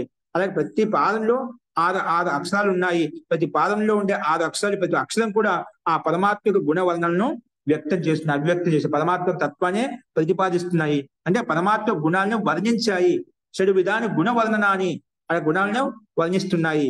అందుకే ఇక్కడ ఏం చెప్పుకున్నా, తత్రయేవ ప్రత్యేకస్మిన్ పాదే, ప్రతి పాదంలో కూడా షడ్ షడ్ దృశ్యంతే. అందుకే 6 అక్షరాలు కనిపిస్తున్నాయి. అందులో చెప్తున్నా అంట, ఆ 6 అక్షరాలు కనిపిస్తున్నాయి, 6 గుణాలు కనిపిస్తున్నాయి చెప్పిన. ఏంటి 6 గుణాలు అంటే ఆ పరమాత్మ యొక్క గుణాల గురించి కొంచెం చెప్తున్నాడు. గుణాల గురించి ఇక్కడ ప్రస్తావిస్తున్నారు. జాగరిత స్థానం, ప్రతి పాదంలో ఎన్ని ఉన్నాయని చెప్పిన 6 అక్షరాలు ఉన్నాయి కదా. అలా ప్రతి పాదం కూడా పరమాత్మ యొక్క గుణాలు వర్ణిస్తున్నాయి. ప్రతి అక్షరం కూడా పరమాత్మ యొక్క గుణాలు వర్ణిస్తుంది. అందులో ఒక పాదంలో ఉండే గుణాలు 6 అక్షరాలు, 6 రకాలుగా ప్రతి అక్షరం ఆ పరమాత్మ తత్వాన్ని బోధిస్తున్నాం అంట. అందులో ఏంటంటే ఇక్కడ చెప్తున్నారు, జాగరిత స్థానం ఇది ఒకటి గుణం, బహిప్రజ్ఞ రెండవది, సప్తాంగ మూడవది, ఏకోన వింశతి ముఖ 4, స్థూల భుక్ 5, వైశ్వానర ఇది 6ది. ఇది ప్రథమ పాద. ఇప్పుడు ప్రథమ పాదంలో ఉండే 6 అక్షరాలు, ప్రతి అక్షరం కూడా ఆ బ్రహ్మ యొక్క గుణాలను వర్ణిస్తుంది. ఆ గాయత్రి ఛందస్సులో ఉన్నటువంటి 4 పాదాలు, ఆ 4 పాదాలు ప్రతి పాదంలో 6 అక్షరాలు ఉన్నాయి. ఆ 6 అక్షరాల్లో ఏవైతే ప్రతి అక్షరం కూడా ఆ పరమాత్మ యొక్క గుణాన్ని వర్ణన చేస్తుంది. ఏంటి ఆ గుణాలంటే, ఆ పరమాత్మ జాగ్రత్త, ఇప్పుడు జాగ్రత్త అవస్థలో ఉంటున్న పరమాత్మ, ఆ పరమాత్మ జాగ్రత్త అవస్థలో ఉన్నాడనమాట. అలాగే బహిప్రజ్ఞ, ఇప్పుడు ఎల్లప్పుడు ఆ సమస్త జీవులు, సమస్త బ్రహ్మాండంలో ఉండే గతివిధులు కూడా బహిర్ముఖంగా ఉంటూ బహిర్ప్రజ్ఞతో పొందుతుంటూ అంటే గతి ఇస్తుంటాడు. సమస్త జీవులకు ఫలాన్ని ఇస్తుంటాడు. బహిర్ముఖంగా ఉంటాడు, బహిర్ప్రజ్ఞాముఖంగా ఉంటాడు. అలాగే సప్తాంగాలతో యుక్తమై ఉన్నాడు అన్నమాట. మనం అనేక కొన్ని మంత్రాలు, వేద మంత్రాలు చెప్పుకున్నప్పుడు సప్తాంగ అంటే శరీరమంతా 7 అంగాలతో యుక్తమని చెప్పి ఉపనిషత్తులు చెప్పుకున్నామంట. ఈ బ్రహ్మాండం అంతా 7 అంగాలతో యుక్తమైందన్నమాట. అక్కడ ఊర్ధ్వలోకం బ్రహ్మలోకం తల అయితే, అలాగా ఈ ద్యులోకము పృథ్వీలోకం ఇవన్నీ కూడా ఆ పరమాత్మ శరీర రూపంలో వర్ణించుకున్నామట. 7 అంగాల రూపాయలు ఈ బ్రహ్మాన్ని చెప్పుకున్నాం. అందుకే ఆ పరమాత్మ సప్తాంగ అని చెప్పి చెప్పుకున్నామట. అలాగే ఏకోన వింశతి ముఖ అంటే 19 ముఖాలతో యుక్తమై ఉన్నాడని చెప్పి చెప్పుకున్నామట. ఏకోన వింశతి, ఏక ఊన అంటే 1 తక్కువ 20 అనమాట. అందుకే 19 ముఖాలతో యుక్తమై ఉన్నాడు అనమాట. స్థూల బుక్ అని స్థూలంగా భోగం చేస్తున్నామట. ఎవరికి ఏం కాదు, ఏ రకం కావాలో ఆ రకంగా అన్ని విషయాలను భోగయుక్తమైన తత్వాలతో అన్ని ఈ బ్రహ్మాండం సృష్టింపజేసామట. ఆయన స్థూలంగా అన్ని ఆస్వాదిస్తూ ఉంటాడనమాట. వైశ్వానర, అలాగే అతను వైశ్వానరుడు అని చెప్పి ప్రథమ పాద. ఇవి ఆ గాయత్రి ఛందస్సులో ఉండే 4 పాదంలో ప్రథమ పాదంలో ప్రతి అక్షరం కూడా 6 అక్షరాలు ఏవైతే ఉన్నాయో ప్రతి పాదంలో ఆ అక్షరాలు కూడా 6 రకాల గుణాలను వర్ణించే, ఇవన్నీ పరమాత్మ గుణాలు వ్యక్తం చేసుకున్నాం. అలా ప్రతి పాదంలో కూడా ఆ 2వ పాదంలో, 3వ పాదంలో, 4వ పాదంలో ప్రతి అక్షరం కూడా ఆ పరమాత్మ గుణాలను వర్ణిస్తుంది. బట్ ఈ రకంగా పరమాత్మ యొక్క గాయత్రి ఛందస్సు కూడా ఆ పరమాత్మ యొక్క తత్వాన్ని ప్రతిపాదిస్తుంది, బ్రహ్మ యొక్క తత్వాన్ని ప్రతిపాదిస్తుంది. అంతేగాని గాయత్రి ఛందస్సు ముఖ్యం కాదు. గాయత్రి లక్ష్యం అది గాయత్రి ఛందస్సే. గాయత్రి ఛందస్సు 24 అక్షరాలు ఉంటాయి. కానీ అక్కడ లక్ష్యం ఏంటి? బ్రహ్మ యొక్క వర్ణం. గాయత్రి మాధ్యం తోటి, గాయత్రి ఛందస్సు తోటి అక్కడ ఆ బ్రహ్మ యొక్క ప్రతిపాదన చేయబడింది. అది ఇక్కడ మనం తీసుకోవాలి. అది ప్రథమ పాద అని చెప్పుకున్నామట. అలాగే 2వ పాదంలో మళ్ళీ స్వప్నస్థానం, 2వ పాదంలో స్వప్నస్థానం, అంతః ప్రజ్ఞ, సప్తాంగ, ఏకోన వింశతి ముఖ, ప్రవివిక్త భుక్, తైసహ. ఇది ద్వితీయ పాద. 2వ పాదంలో కూడా ఇక్కడ పరమాత్మ గుణంలో ప్రతి అక్షరానికి ఒక్కొక్క గుణం ఇక్కడ మనం చెప్పుకున్నాం. అలాగే 3వ పాదంలో ఏం చెప్పినారు? సుషుప్త స్థాన ఏకీభూత ప్రజ్ఞానగణ ఏవ ప్రజ్ఞానగణ ఏవ ఆనందమయో ప్రజ్ఞానగణ ఏవ ఆనందమయో హి ఆనందభుక్ చేతోముఖ ప్రాజ్ఞ ఇది తృతీయ పాద. అది గాయత్రిలో మూడో పాదంలో ఉండే 6 అక్షరాలు, ప్రతి అక్షరానికి ఈ రకంగా పరమాత్మ గుణాలు వర్ణించబడ్డాయి. అలాగే 4వ పాదంలో నా అంతః ప్రజ్ఞం, నా బహిప్రజ్ఞం, నా ఉభయ ప్రజ్ఞం, నా ప్రజ్ఞానగణం, నా ప్రజ్ఞం, నా అప్రజ్ఞం, అదృష్టం అదృష్టం అవ్యవహార్యం, అగ్రాహ్యం, అలక్షణం, అచింత్యం, అవ్యపదేశ్యం అని చెప్పి, అంటే ఆ పరమాత్మను మనం సూక్ష్మంగా స్థూలంగా ఉన్నది చెప్పుకున్నాం.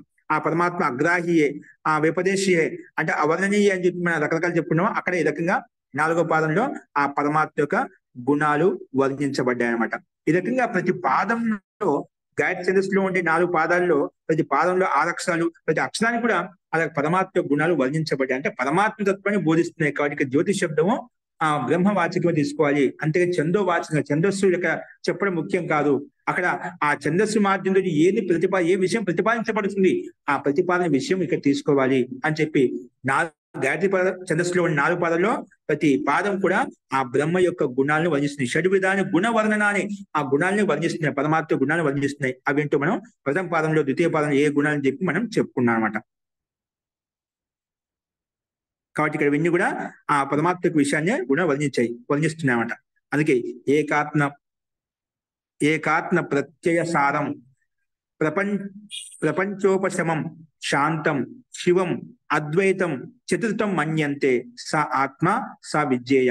ఆత్మ స పరమాత్మ, స విజ్ఞేయ, ఆ పరమాత్మ తెలుసుకోవాలి. అంటే ఏకాత్మ ప్రత్యయ సారం అంటే అందరికీ ఒకే ఆత్మ, ఒకటే అందరికీ ఒకే ఆత్మస్వరూపుడే పరమాత్మ ఒకడే అయి ఉండి అంతటా అన్ని రకాలుగా ఎక్కడ ఏ రూపంలో కాలం అదొక అభివ్యక్తం అవుతూ అందరికి గతించేటువంటి ఆ పరమాత్మ ఒకడే అన్నమాట. అందుకే ఏకాత్మ ప్రత్యయ సారం, ప్రపంచోపశమం, ఈ ప్రపంచం అంతా ఆయన శాంతి ఉపశమించి ఉన్నాడనమాట, శాంతంగా ఉన్నాడనమాట. శివం, అద్వైతం, చతుర్థం మన్యంతే స ఆత్మ స విద్య. అందుకే ఆత్మత్వని, ఆ పరమాత్మత్వాన్ని తెలుసుకోవాలి అని చెప్పి ఇక్కడ వర్ణించబడింది. ఏవం మాండుక్యోపనిషతి బ్రహ్మాత్మనః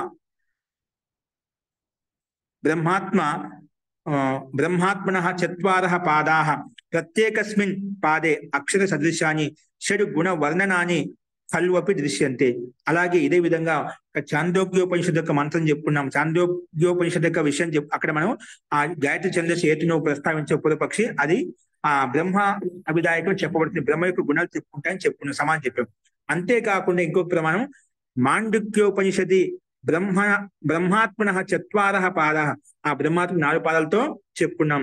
అక్కడ కూడా ప్రత్యేకస్మింశ్చ పాదే అక్షర సదృశాన్ని షడ్ గుణ వర్ణనాన్ని కల్వపి దృశ్యంతి. కేవలం చాందోగ్యోపనిషదే కాదు, అలాగే మాండుక్యోపనిషత్తులో వచ్చినటువంటి మంత్రాంశాలు కూడా అక్కడ ప్రతి పాదంలో కూడా ఆ బ్రహ్మ యొక్క గుణాలను వర్ణించబడ్డాయి. దీన్ని బట్టి అక్కడ బ్రహ్మనే చెప్తున్నాయి, కానీ ఆ ఛందస్సు చెప్పడం ముఖ్యం. నువ్వు ఛందస్సు ఒక భాగం పట్టుకున్నావు, ఆ ఛందస్సే, కానీ సందర్భాన్ని బట్టి ప్రకటన బట్టి ఇక్కడ ఆ ఛందస్సు ఏం చెప్తుంది, 4 పాదాలు ప్రతి వర్ణం ప్రతి అక్షరం ఏం చెప్తుంది, ఆ బ్రహ్మ యొక్క వర్ణనం చేస్తుంది, బ్రహ్మ యొక్క గుణాన్ని ప్రతిపాదిస్తుంది. కాబట్టి ఈ మాండుక్యోపనిషత్తులో ఉన్నటువంటి బ్రహ్మను 4 పాదాలు తీసుకున్నట్లయితే అక్కడ కూడా ప్రత్యేక పాదంలో కూడా అక్షరాలను కూడా షడ్ గుణ వర్ణనాన్ని కల్వపి దృశ్యంతి, ఆ గుణాలని వర్ణిస్తున్నాయి. ప్రత్యేక అక్షరం కూడా ఆ పరమాత్మ తత్వాన్ని ప్రతిపాదిస్తున్నాయి. అందుకే యథా ఛందో రూప గాయత్రి చతుష్పద ప్రతి పాదం చ షడ్ అక్షరాయుక్త భవతి. అందుకే ఈ చంద్రరూప గాయత్రి ఏదైతే ఉందో చతుష్పద, అది 4 పాదాలతో యుక్తమైంది. ప్రతి పాదం చ షడ్ అక్షరయుక్త, ప్రతి పాదం కూడా 6 అక్షరాలతో యుక్తమై ఉంది. తథైవ బ్రహ్మాత్మ రూప గాయత్రి కల్వపి చతుష్పద ప్రతి పాదం షడక్షర సదృశై షడ్ గుణ గణై సమేతా భవతి ఇది. అందుకే ఈ విధంగా మనకు గాయత్రి ఛందస్సు 4 పాదాలతో ఉండి ప్రతి పాదం 6 అక్షరాలు యుక్తమైందో, అలాగే ఈ బ్రహ్మాత్మ రూప గాయత్రి కూడా, బ్రహ్మాత్మ తత్వాన్ని బోధించే గాయత్రి కూడా 4 పాదాలతో ఉండి ప్రతి పాదంలో ఉన్నట్టు ప్రతి అక్షరం కూడా ఆ షడక్షర సదృశై షడ్ గుణ గణై, షడ్ గుణాలతో యుక్తమైనటువంటి తత్వాన్ని, ఆ బ్రహ్మతత్వాన్ని, బ్రహ్మ గుణాలను తో యుక్తమై వాటిని ప్రతిపాదిస్తున్నాయి. తది ఇత్తం సాదృశ్యం కలు క్రమేణ మనః ప్రవేశార్థం. అవన్నీ కూడా ఎందుకు చెప్పబడ్డాయంటే నీ మనసును ఆ బ్రహ్మాత్మలో విలీనం చేయడం కొరకు, ఆ బ్రహ్మతత్వంలో ప్రవేశింప చేయడం కొరకు. వీని సాదృశ్యత ఎందుకు చెప్పామంటే క్రమంగా ఒక్కొక్క పాదం ద్వారా ఒక్కొక్క మెట్టు దాటుకుంటూ ఆ బ్రహ్మాత్మలో ప్రవేశించడం కొరకు. అందుకే ఇక్కడ తద్ ఇత్తం సాదృశ్యం, ఈ రకమైన సాదృశ్యం అనేది కలు క్రమేణ మనః ప్రవేశార్థం, మనసును ప్రవేశింపజ చేయడం కొరకే. తస్మాత్ నా అత్ర చందోవర్ణం కింటు బ్రహ్మవర్ణం అస్తి. అందుకే చందోవర్ణం కాదు, గాయత్రి ఛందస్సు 24 అక్షరాలు చెప్పడం ముఖ్యం కాదు.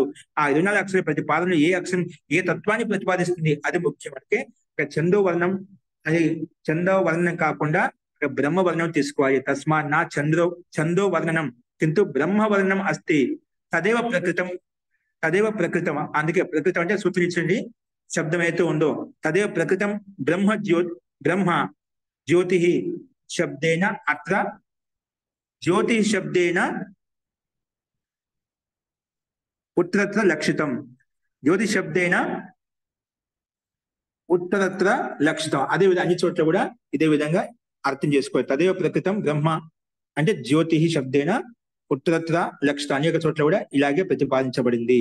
కాబట్టి ఆ సూత్రంలో ఇచ్చిన బ్రహ్మ శబ్దం అయితే జ్యోతి శబ్దం అయితే ఉందో బ్రహ్మ వాచకం, బ్రహ్మ జ్యోతి అని చెప్పాలి.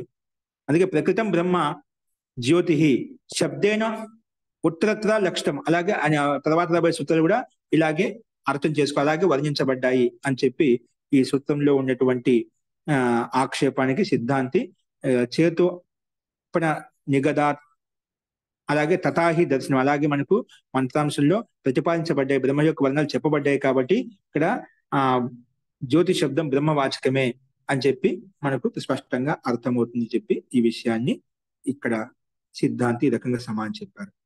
వస్తు ఈ విషయాన్ని ఒకసారి గమనించండి. ఇక్కడ ఉపనిషత్తు యొక్క వచనాల ప్రకారం చూసి మీకు అక్కడ చూసినాక స్పష్టమవుతుంది. ఇది ఒక సరళంగానే ఉంది. ఒకసారి మళ్ళీ చూసినట్లయితే మీకు ఏమైనా సందేహం ఉంటే మనం ఈ విషయంలో శంకా సమాధాన రూపంలో మనం చెప్పుకోవచ్చు. అస్తు ఇప్పుడు ఎవరికైనా సందేహం చెప్పండి.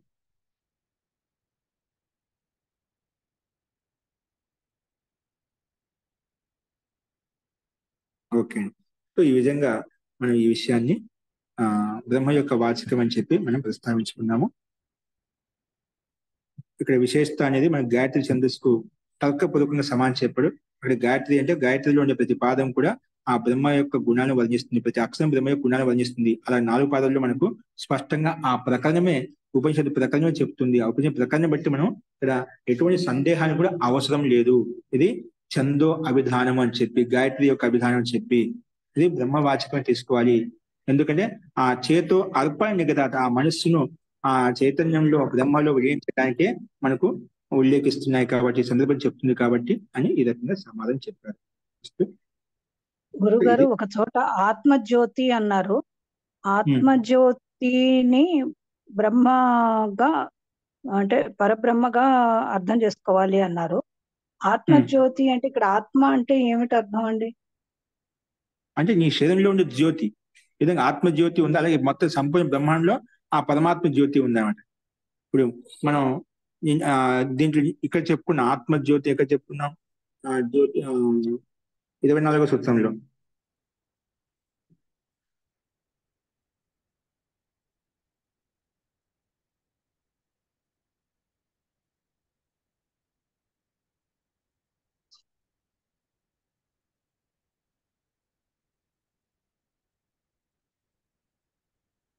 ఇక్కడ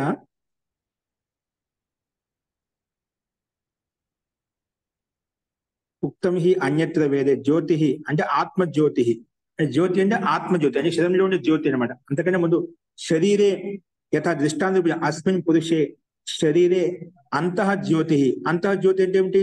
శరీరంలో అంతర్జ్యోతి ఉంది. ఆత్మజ్యోతి అంటే మన జీవాత్మ అంటే అహం జ్యోతి అని చెప్తున్నాం. ఆత్మజ్యోతి అంటే అహం జ్యోతి. అహం అనే భావన ఎప్పుడు ఉంటుంది? ఈ జీవాత్మ శరీరంలో ఉన్నందుకు అహం నేనే భావన మనకు స్పష్టంగా మనకు గోచరమవుతుంది. ఈ ఆత్మతత్వం లేకపోతే, ఆత్మజ్యోతి అహం అనే భావన లేకపోతే మనం నేను అని చెప్పుకోగలుగుతామా?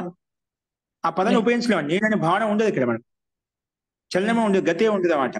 ఆత్మజ్యోతి ఉంది కాబట్టి అహమత్వం ఉంది కాబట్టి మనం నేను అనే భావన చెప్పి మనం గతిశీలంగా ఉంటున్నాం అన్నమాట.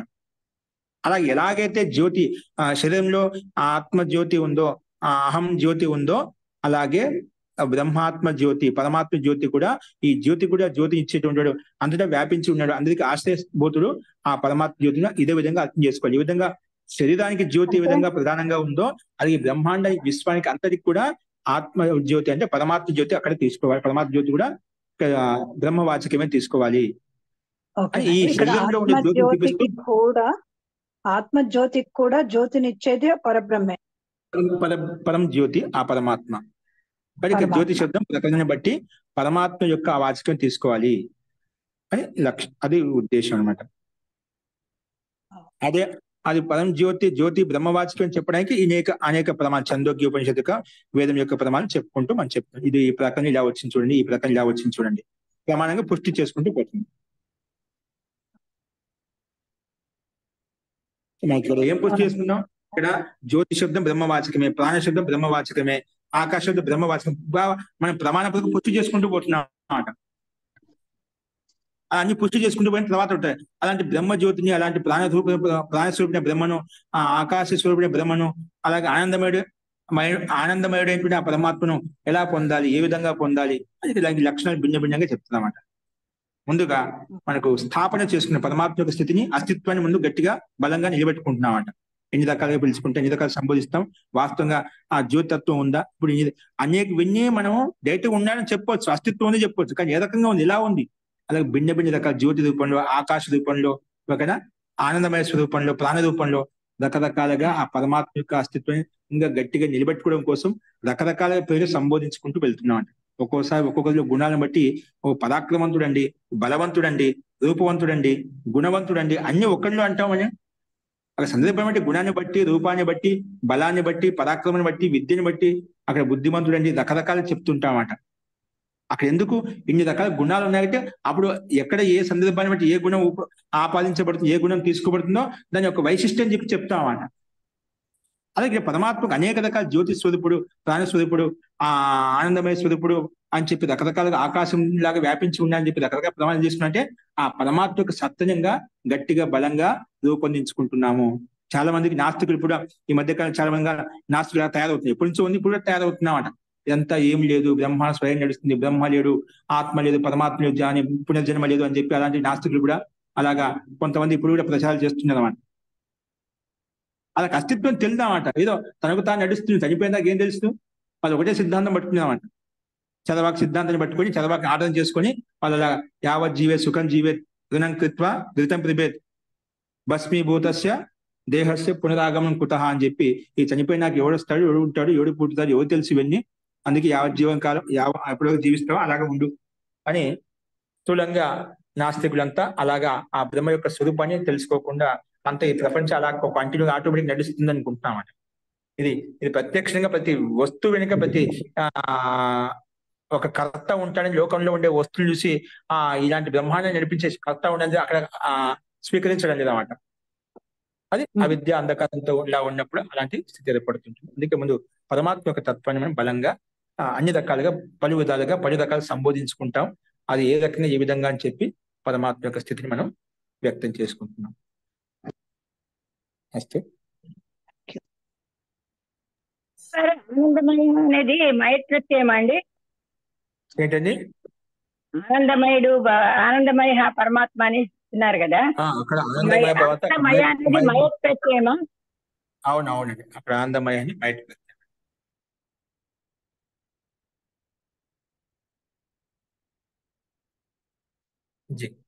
ఈ రకంగా ఇది ఒకసారి మళ్ళీ చూడండి. గుర్తుపెట్టి జ్యోతి శబ్దము అక్కడ ఇచ్చిన పాదాలలో ఉనికి దీని యొక్క మూల తాత్వం జ్యోతి శబ్దం బ్రహ్మవాచకమే. ఎందుకని చరణాభిధాన అంటే అక్కడ వేదమంత్రాలు అనేక 4 పాదాలు ఏవైతే ఉన్నాయో అట్లాగా ఆ పాదాల్లో మనకు భిన్న చోట్ల బ్రహ్మవాచకే ప్రతిపాదించబడింది. కానీ దాని పూర్వపక్షి లేదంటే అది ఛందో పాదాలు అంటున్నాడు, 4 పాదాలతో ఉంటే 3 పాదాలతో ఇన్ని అక్షరాలు ఉంటుంది, గాయత్రి ఛందస్సు అవుతుంది, అనుష్టుప్ ఛందస్సు అవుతుంది, లేదా త్రిష్టుప్ ఛందస్సు అవుతుంది. ఛందో వాచకం అక్కడ ఛందో అభిధానం. నువ్వు దాన్ని బ్రహ్మవాచకం ఎందుకు అంటున్నావు? లేదు, నువ్వు చెప్పింది కరెక్ట్ కాదు, అది బ్రహ్మవాచకమే. ఎందుకంటే చేతో అర్పణ నిగదాత్, అక్కడ మనకు ఆ చేతన తత్వంతో యుక్తమైనటువంటి చేతో అర్పణ కదా, చిత్తం అంటే ఇక్కడ మనసు అనమాట. ఆ మనసును అర్పణం చేయడానికి, ప్రవేశింప చేయడానికి అక్కడ కథనం కథనం ఉండటం చేత, ప్రతిపాదన ఉండటం చేత మనసును ఆ పరమాత్మలో విలీనం చేయడానికి ప్రతిపాదన చెప్తున్నాయి. ఆ గాయత్రి ఛందస్సు ఏదైతే ఉందో, ఆ గాయత్రిలో ఉండే మంత్రాలు ఏవైతే ఉన్నాయో దాని యొక్క అర్థం తీసుకో, దాని యొక్క శబ్ద స్వరూపం తీసుకోవద్దు అని చెప్పి ఆ ప్రకరణాన్ని అంతా కూడా ఉల్లేఖించారన్నమాట. తథాహి దర్శనం, అలాగే దర్శించబడ్డే వేద మంత్రాల్లో నువ్వు దాన్ని ఎలాగ నిరాకరిస్తావు, ఎలా ఖండిస్తావు? ఛందోవాచనం అని చెప్పి, ఛందోవచనమే, ఛందోవచనం 4 పాదాలతో ఉంది, 24 అక్షరాలతో ఉంది. కానీ అక్కడ 24 అక్షరాలు ఒక్కొక్క పాదం ఏమేమి అర్థాన్ని బోధిస్తుంది, అది ఇక్కడ బ్రహ్మతత్వాన్ని బోధిస్తుంది అని తీసుకోవాలి అని సమాధానం సిద్ధాంతి చెప్పాడు. ఆయన అంతటితో ఆగడు. పూర్వపక్షి మళ్ళీ ఖండిస్తాడు. నెక్స్ట్ 26వ సూత్రంలో అది ఏ రకం ఖండిస్తాడో అది చూద్దాం. అంటే ఒక్క వరకు ఆయన అడిగిన ప్రశ్న ఛందో వాచకం అని చెప్పి ఏదో ఒక అంశం. పూర్వపక్షి ఎప్పుడు సిద్ధాంతి యొక్క ఎవరైనా కానీ ప్రశ్న కలిసి ఎప్పుడు ఎదుటివాణి చిద్రాన్వేషణ చూస్తుంటే ఎక్కడ దొరుకుతాడా అని చెప్పి, ఇక ఛందస్సు అంతవరకు ఓకే, ఛందస్సు అది ఎవరి కాలం ఛందస్సు అని చెప్పాము. గాయత్రిలో ఉండేది 4 పాదాలు, ప్రతి పాదంలో ఇన్ని అక్షరాలు ఉంటాయి, అది ఛందోబద్ధంగా ఉంటుంది అది తెలుసు. అంతవరకు ఏదో ఒక అంశాన్ని ఒక ముక్క పట్టుకుని ఇదే అని చెప్తే దానికి సిద్ధాంతం అంటే కాదు కదా. అలాగా దానికి సమాధానం ఎలా చెప్పాలి, ఏ విధంగా చెప్పాలి సిద్ధాంతి ఈ రకం చెప్పాడు. అస్తు, అది మీకు తర్వాత కూడా ఖండించినప్పుడు ఏ రకంగా పూర్వపక్షి ప్రశ్నిస్తున్నాడు దాన్ని బట్టి మనకి అర్థమవుతుంది. అదేంటో అక్కడే తెలుసుకుందాం. అస్తు, ఓకే. ఇంకెవరికైనా ఏమైనా సందేహాలు ఉన్నాయా? అందుకే కొన్ని విషయాలు మనకు ముందుకు వెళ్ళే కొద్ది స్పష్టం అవుతున్నాయి, కొన్ని విషయాలు ప్రకరణం బట్టి అప్పుడు వెనక్కి మనకు స్పష్టం అవుతుంటాయి. అందుకే దాని ధైర్యము, ఓపిక నిరంతరంగా చదువుతూ ఉంటే ఒక్కొక్క శబ్దం యొక్క స్వరూపం ఒక్కొక్క చోట ఓపెన్ అవుతూ ఉంటున్నాడు, దాని యొక్క స్పష్టీకరణ స్పష్టం అవుతుంటున్నాడు. కొన్ని విషయాలు అక్కడే అర్థం కావు, అక్కడే మనకు కలిసిమెలిసిపోయినట్టుగా ఉంటాయి, ఏంటో అన్నట్టుగా ఉంటుంది. కానీ ముందుకు వెళ్తుంటే ఒక్కొక్కటి మనకు అర్థం అవుతుంటుంది. అస్తు, ఓకే అండి. ఇంకేమైనా సందేహాలు అంటే రేపు చెప్పుకుందాం. శాంతి పాఠ.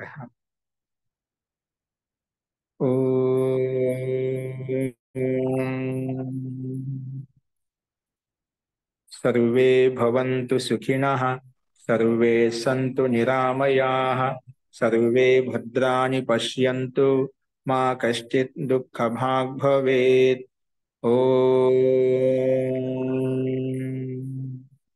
శాంతి శాంతి శాంతి. సర్వేభ్యో నమః. అందరికీ నమస్కారం అండి. ఓం నమో వాసుదేవాయ. నమస్తే మహోదయ. ధన్యవాదాలు.